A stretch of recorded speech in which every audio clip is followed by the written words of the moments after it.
You are about to hear real people reliving traumatic customer service experiences for the first time.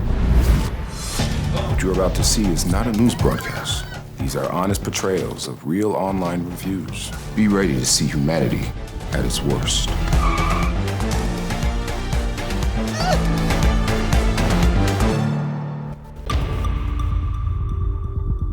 Fine. We'll do this the hard way.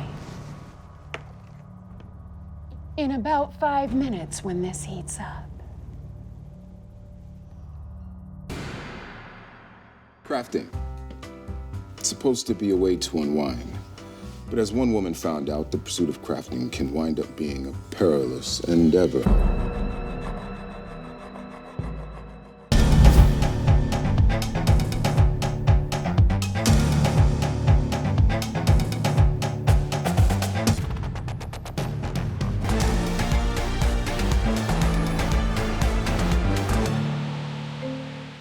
To all appearances, Christina D's story was simple. She was just another woman in a line at a craft store buying yarn, mason jars, a glue gun, several decorative wreaths, and an 8-foot-tall wooden nutcracker, half off. But before we can spin that yarn, we have to start at the beginning. Oh, Christina D.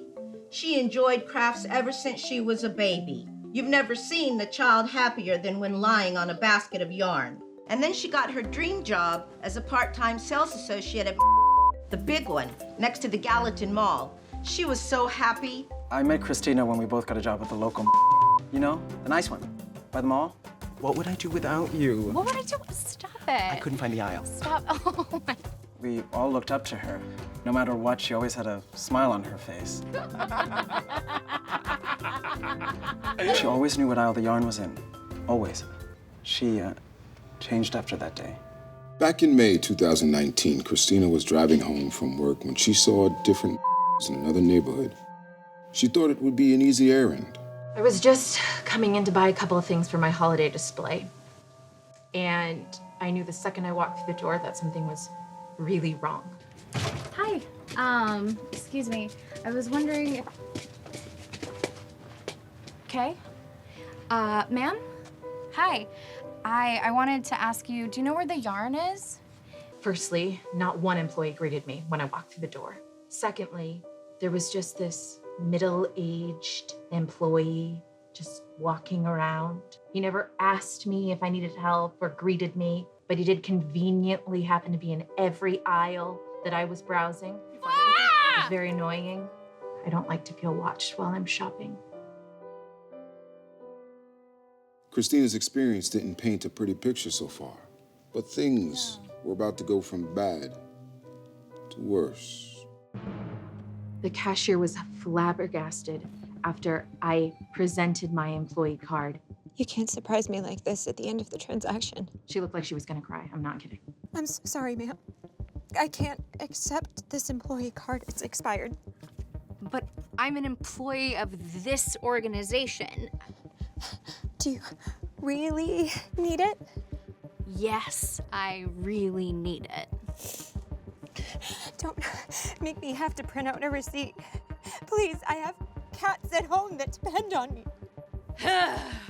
No, this will not stand. Someone has to take a stand. I want to speak to your manager. Speak to your manager.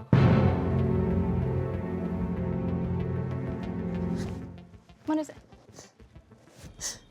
You want me to go over there now?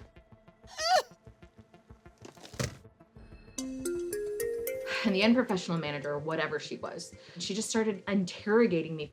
If you really are an employee of store 15604, then tell me this. What kind of paint would be best for the trim on a Victorian dollhouse? Acrylic? Imposter! Who sent you? I'm sorry, I don't know if I can continue. Fine. We'll do this the hard way. In about 5 minutes when this heats up. Ouch. I'm gonna bring it so hard.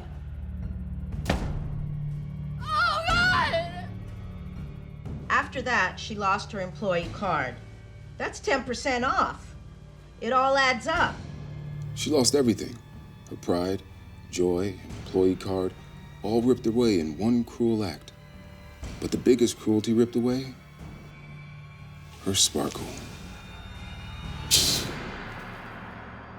Lastly, a nearby employee complimented her on how quickly she got rid of me. You did such a good job getting rid of her. God, I just like hated her so much. I know, right? She was awful. You should really be Employee of the Month. I'm still here. Thank you. I loved getting rid of her. I'm so glad we never have to see her again. Same. Right. Bye, everyone. Christina D. disappeared shortly after filming this episode.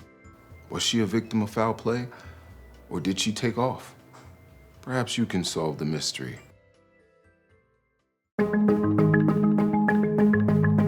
We have an update. What you are about to see may be unpleasant for younger viewers.